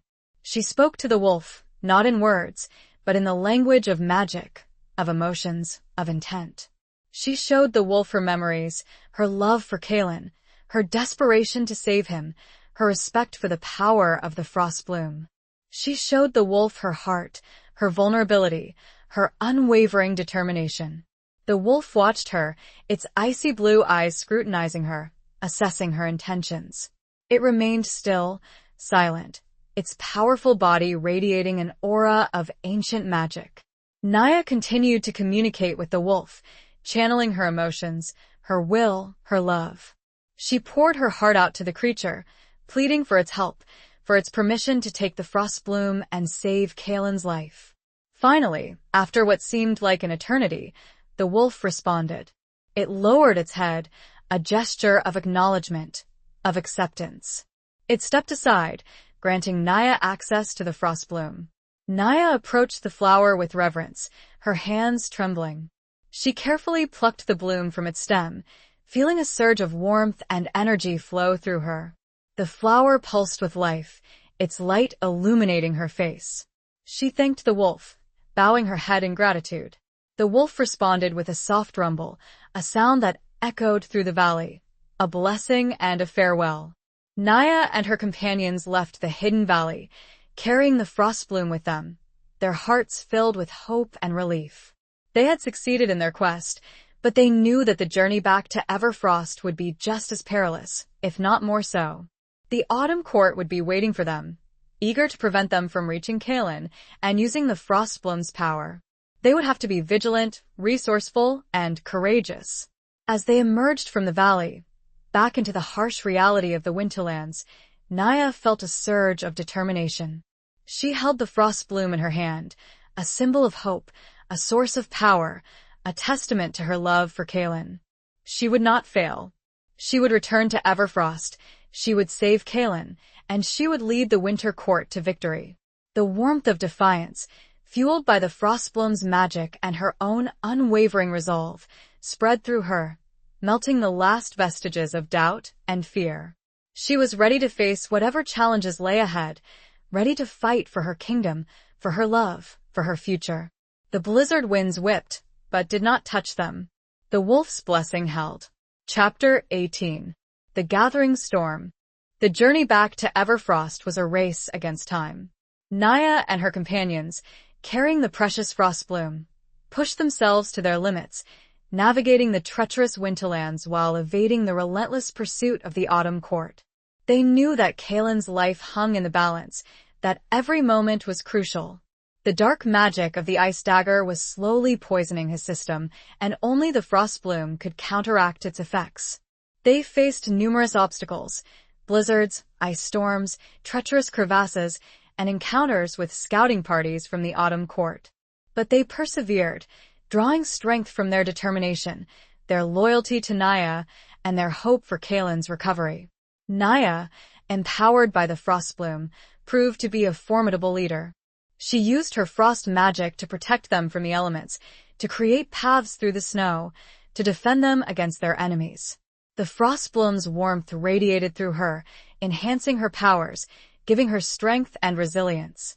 They finally reached the outskirts of Everfrost, exhausted, battered, but still alive. They could see the city in the distance, its ice structures shimmering faintly in the pale sunlight. But their relief was short-lived. As they approached the city, they discovered that it was under siege. The Autumn Court, taking advantage of the Winter Court's weakened state, had launched a full-scale assault. The city was surrounded by enemy soldiers, their banners bearing the symbol of the Autumn Court, a withered leaf. Naya and her companions knew that they could not simply enter the city through the main gates. They would be immediately captured or killed. They needed to find another way, a secret entrance, a hidden path that would allow them to bypass the enemy lines. They remembered the stories of secret tunnels built beneath the city in ancient times, used for escape and clandestine movements. They searched for an entrance, using their knowledge of the city's layout and their intuition to guide them. They finally found a hidden entrance, concealed behind a frozen waterfall, a narrow passage leading into the depths of the earth. They cautiously entered the tunnel, their weapons drawn, their senses on high alert. The tunnel was dark and damp, the air thick with the smell of ice and earth. They navigated the winding passages, their footsteps echoing in the silence. They encountered traps, ancient mechanisms designed to deter intruders, but they managed to disarm them, using their combined skills and magic. As they delved deeper into the tunnels, they began to hear the sounds of battle. The clash of swords, the screams of the wounded, the roar of magic. They knew that they were getting closer to the heart of the city, closer to Kaelin. They finally emerged into the palace, not in the grand hall or the main chambers, but in a hidden passage behind the infirmary. They had bypassed the enemy lines, successfully infiltrating the besieged city. They rushed to the healing chamber where Kaelin lay, their hearts pounding with anticipation and fear. They found the chamber in chaos, the healers struggling to protect their patients from the invading Autumn Court soldiers. Naya and her companions joined the fight, their arrival turning the tide of the battle. Naya, empowered by the Frostbloom, unleashed her full power, creating a vortex of ice and snow that swept through the chamber, driving back the enemy soldiers. She reached Kaelin's bedside, her eyes fixed on his pale face, his shallow breathing. He was still alive, but barely. The dark magic of the ice dagger had taken its toll, leaving him weak and vulnerable. Naya, without hesitation, crushed the Frostbloom's petals, releasing its potent healing magic. A wave of warmth and energy surged through the chamber, enveloping Kaelin's body. The dark magic that had poisoned him began to recede, replaced by a vibrant, life-giving force. Kaelin's breathing deepened, his color returned, his eyes fluttered open. He looked at Naya, his silver eyes filled with a mixture of confusion and recognition. "Naya," he whispered, his voice weak but clear. You came back. I promised you I would," Naya said, her voice choked with emotion, tears streaming down her face. I love you, Kaelin. He smiled, a faint but genuine smile that lit up his face. I love you too, Naya, he said. The healing magic of the frost bloom continued to work, restoring Kaelin's strength, mending his wounds, bringing him back from the brink of death. The storm, both within the city and within their hearts, began to subside, replaced by a fragile, nascent peace. But outside, the sounds of battle continued. The war was not yet over. Chapter 19. The Battle for Evermore. With Kaelin recovering, Naya turned her attention to the siege of Everfrost. The Autumn Court, led by Theron, who had evidently escaped his icy prison with Lyria's aid, though she was now a prisoner of the Winter Court, had launched a full-scale assault, aiming to conquer the weakened kingdom and claim its power. Naya, alongside Queen Lyra and a revitalized Kaelin, rallied the remaining forces of the Winter Court. They fought with a fierce determination, fueled by their love for their kingdom, their loyalty to their queen, and their hope for a future free from the tyranny of the Autumn Court. The battle raged throughout the city, a chaotic clash of ice and magic, of steel and will. Naya, empowered by the frost bloom and her own growing mastery of frost magic, proved to be a formidable force on the battlefield. She created walls of ice to protect her soldiers, summoned blizzards to disorient the enemy, and unleashed blasts of frost that froze her opponents in their tracks. Kaelin, though still recovering from his injuries, fought with his characteristic courage and skill, his silver sword flashing in the pale sunlight, deflecting enemy attacks and striking down his foes. Queen Lyra, with her regal bearing and her mastery of strategic warfare, directed the defense of the city, coordinating the movements of her troops and anticipating the enemy's tactics. The battle was long and brutal, with heavy casualties on both sides. The streets of Everfrost, once pristine and beautiful, were now stained with blood and littered with debris. The air was thick with the smell of smoke and ice, the sounds of battle echoing through the ravaged city. Naya, despite her power and her determination, felt a growing sense of despair. The Autumn Court forces were numerous and well-equipped, and they seemed to be gaining ground, pushing the Winter Court defenders back towards the palace. She knew that they could not hold out forever, that they needed reinforcements, allies who could help them turn the tide of the battle. She remembered the other courts Spring and Summer, and she wondered if they would come to their aid. She sent a message, a desperate plea for help, carried by a swift ice falcon, to the rulers of the Spring and Summer courts. She appealed to their sense of honor, their commitment to the ancient pact, their shared responsibility for maintaining the balance of the seasons. But she received no immediate response. The Spring and Summer courts, it seemed, were hesitant to intervene, fearful of provoking a wider conflict, unwilling to risk their own forces for the sake of the Winter Court. Naya felt a surge of anger and frustration. She had hoped for unity, for solidarity, but it seemed that the ancient pact was nothing more than a hollow promise, a fragile agreement that shattered under the pressure of ambition and fear. She was about to give up hope, to accept the inevitable defeat, when she saw them. A banner, bearing the symbol of the Spring Court, a blooming flower, and another, bearing the symbol of the Summer Court, a blazing sun. The Spring and Summer courts had arrived, answering Naya's plea for help, joining the battle against the Autumn Court. Their forces, fresh and well-equipped, surged into the city, engaging the enemy with a renewed vigor. The tide of the battle turned. The Autumn Court forces, caught between the Winter Court defenders and the reinforcements from Spring and Summer, began to falter, their lines breaking, their morale crumbling. Naya, seeing the opportunity, rallied her troops for a final, decisive push. She unleashed a powerful blast of frost magic, creating a wave of ice that swept through the enemy ranks, freezing them in their tracks. Kaelin, fighting alongside her, charged into the heart of the Autumn Court forces, his silver sword cutting a path through the enemy soldiers. Queen Lyra, directing the combined forces of the three courts, coordinated a devastating attack that shattered the Autumn Court's defenses. Theron, seeing his army collapsing around him, his ambitions thwarted, his plans ruined, tried to flee, but Naya intercepted him. They faced each other, their eyes locked, their powers clashing. "It's over, Theron," Naya said, her voice cold and firm. "Your treachery has failed. The Winter Court will not fall." Theron, his face twisted with hatred and desperation, unleashed a final, desperate attack, but Naya, empowered by the Frostbloom and her own unwavering resolve, deflected his magic, countering with a blast of frost that encased him in a prison of ice, forever silencing his treachery. The battle was over. The Autumn Court was defeated. The Winter Court, with the help of its allies, had survived. The city of Everfrost, though ravaged and scarred, still stood, a testament to the courage and resilience of its people. The final confrontation had arrived, and Naya had emerged victorious. But it was not just a victory of power, it was a victory of unity, of courage, of love. Chapter 20. The Reign of Thorns and Roses. The aftermath of the battle was a time of rebuilding and healing, of mourning and remembrance.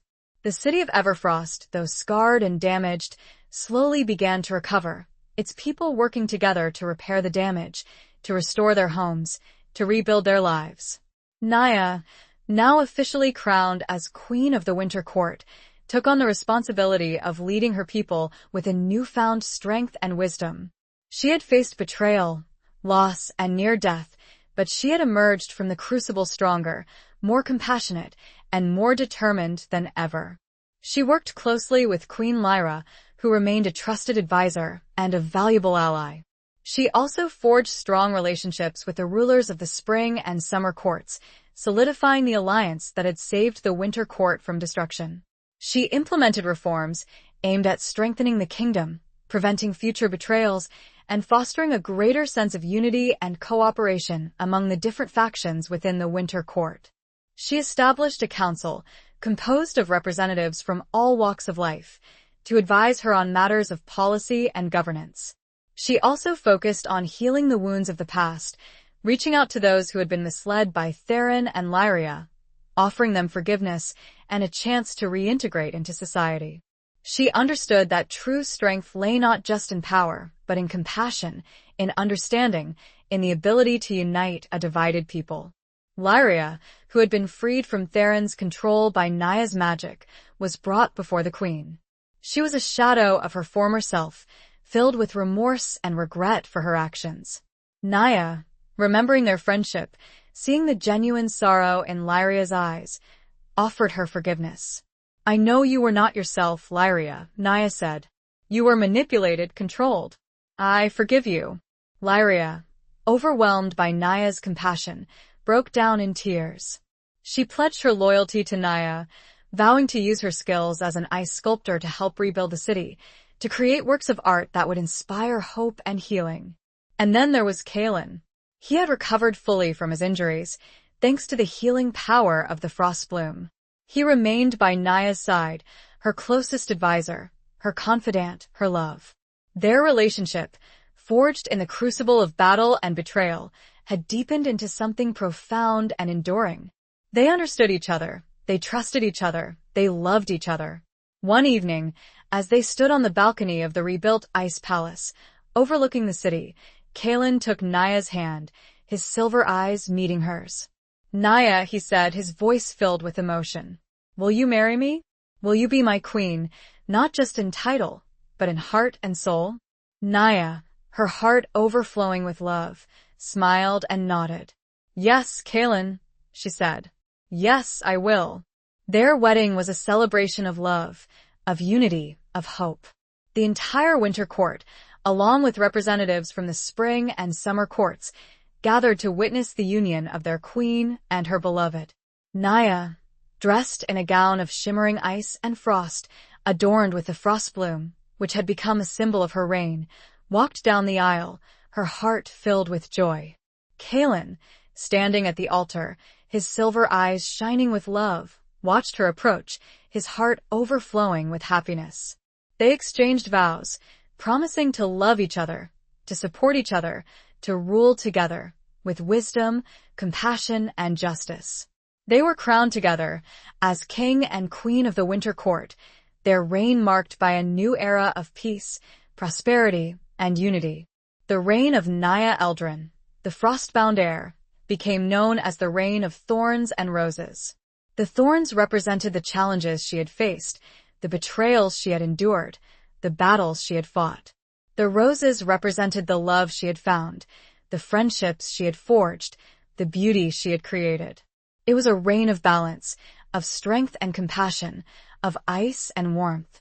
It was a reign that would be remembered for generations to come, a testament to the power of love, of courage, of forgiveness, and of the enduring spirit of the human and the frostborn heart. The ice had melted, revealing a strength and love that would forever define her and her kingdom. Epilogue. Years passed, turning into decades. The scars of the battle faded, both on the city of Everfrost and on the hearts of its people. The reign of thorns and roses continued, a golden age of peace and prosperity for the Winter Court, strengthened by its alliances with the Spring and Summer Courts. Naya and Kaelin ruled together, their love and respect for each other deepening with each passing year. They were wise and just rulers, beloved by their people, respected by their allies, and feared by their enemies, though there were few of those left. They had children, a son and a daughter, both inheriting their parents' strength, courage, and magical abilities. The children grew up in a world of peace and harmony, learning the ways of the Winter Court, preparing to one day inherit the throne. Naya, though she aged gracefully, never lost her spirit, her determination, her love for her kingdom and her family. She remained a powerful force, a wise counselor, a beloved queen. She often walked through the rebuilt city, her silver hair gleaming in the sunlight, her eyes reflecting the beauty of the ice and snow. She remembered her old life, her quiet cottage in Havenwood, her simple existence as a knitter and a baker of apple pies. She remembered Lily, her daughter, and her grandchildren, whom she had visited on occasion, bridging the gap between the human world and the magical realm. But she never regretted her choice, her decision to embrace her destiny, to become the Frostbound heir. She had found her true home, her true love, her true purpose. One winter evening, as the snow fell softly outside, Naya and Kaelin stood together on the balcony of the Ice Palace, watching the city below. They were old now, their bodies frail, their steps slow, but their love for each other remained as strong as ever. Naya leaned her head against Kaelin's shoulder, her hand resting in his. She felt a familiar chill in the air, a whisper of the wind that carried her name. "It's time, isn't it?" she said, her voice soft but clear. Kaelin nodded, his silver eyes filled with a mixture of sadness and acceptance. "It is," he said. They turned and walked back into the palace, hand in hand, their steps slow but steady. They entered their chambers, the same chambers where Naya had first awakened to her destiny so many years ago.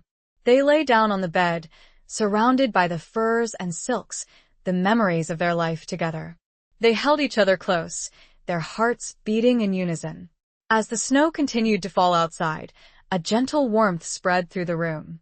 The frost bloom, which Naya had kept preserved in a crystal vase, glowed with a soft, ethereal light. Naya and Kaelin closed their eyes, their breath slowing, their bodies relaxing. They felt themselves drifting away, carried on the gentle wings of the winter wind, towards a place of peace, of rest, of eternal love. Their passing was mourned by the entire Winter Court, by their children, their grandchildren, their friends, their allies. They were remembered as the greatest rulers the Winter Court had ever known, the king and queen who had brought peace and prosperity, who had united the kingdom, who had shown the world the true meaning of love and courage. The reign of thorns and roses ended, but its legacy lived on, in the hearts of the people, in the beauty of the city, in the magic of the Winter Court.